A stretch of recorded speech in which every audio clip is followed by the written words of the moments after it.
Hello student, आपने मेरी पिछली वीडियो बौद्ध धर्म से जुड़ी देखी ही होगी। तो आज मैं आपको उससे आगे की वीडियो दिखाने वाली हूँ कि बौद्ध धर्म में और कौन कौन से टॉपिक हैं। चलिए तो आगे बढ़ते हैं।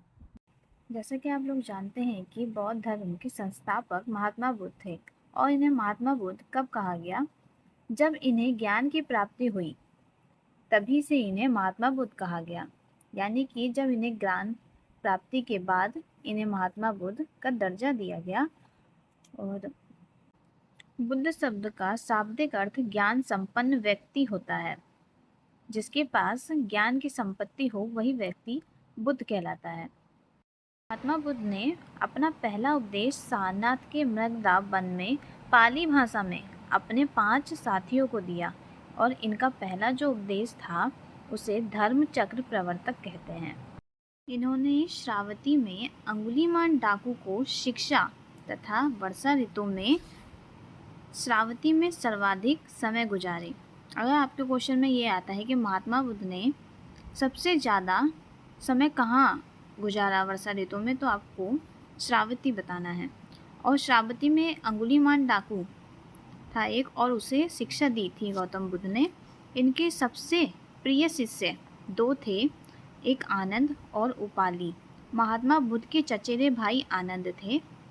आनंद के कहने पर ही महात्मा बुद्ध ने महिलाओं को बौद्ध धर्म में प्रवेश करने की अनुमति दी थी। बौद्ध धर्म यानी कि महिलाएं भी अपना सकती थीं। और उसमें पहली महिला जो थी वो गौतमी थी, जो उनकी सुतेली माँ थी, जिनके नाम पर गौतम बुद्ध का नाम पड़ा था। गौतम धर्म सर्वाधिक उपदेश कौशल देश की राजधानी श्रावती में दिया, जो कि पाली भाषा में निहित है। किसने दिया था? गौतम बुद्ध ने। गौतम बुद्ध ने उपदेश अपने कौशल देश की राजधानी श्रावती में दिए थे। और कौन सी भाषा में? पाली भाषा में। इन्होंने श्रावती में अंगुलीमाल डाकू को शिक्षा तथा वर्षा ऋतु में श्रावती में सर्वाधिक समय गुजारे।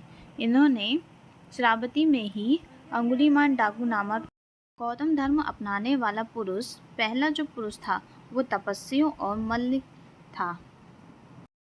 महात्मा बुद्ध के 4 सत्य वचन थे। पहला क्या था? संसार दुखों से भरा है। और दूसरा, सभी के दुखों का कोई ना कोई कारण अवश्य होता है। तीसरा, दुख का सबसे बड़ा कारण इच्छा है। और चौथा, इच्छा पर नियंत्रण पाया जा सकता है। ये महात्मा बुद्ध के 4 सत्य वचन थे,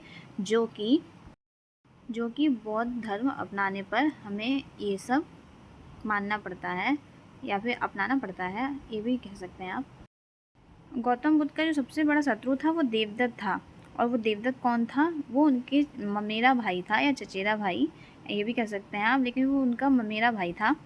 महात्मा बुद्ध ने कहा कि मेरे उपदेशों को अंधविश्वास के रूप में मत मानो, बल्कि इसे तर्क के आधार पर अपनाओ। मगध के राजा जो बिंबिसार थे, उन्होंने बुद्ध के निवास के लिए वन नामक महाविहार बनवाया और लिच्छवियों ने बुद्ध के निवास के लिए कुटाकशाला का निर्माण करवाया। गौतम बुद्ध उदयन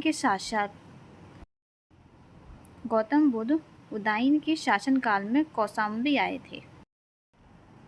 अगर आपको मेरी ये वीडियो अच्छी लगी तो प्लीज़ लाइक, कमेंट और शेयर कीजिए। और आपको और भी जीके जीएस की एनटीपीसी की तैयारी के लिए वीडियो चाहिए तो कमेंट करिए। Thank you.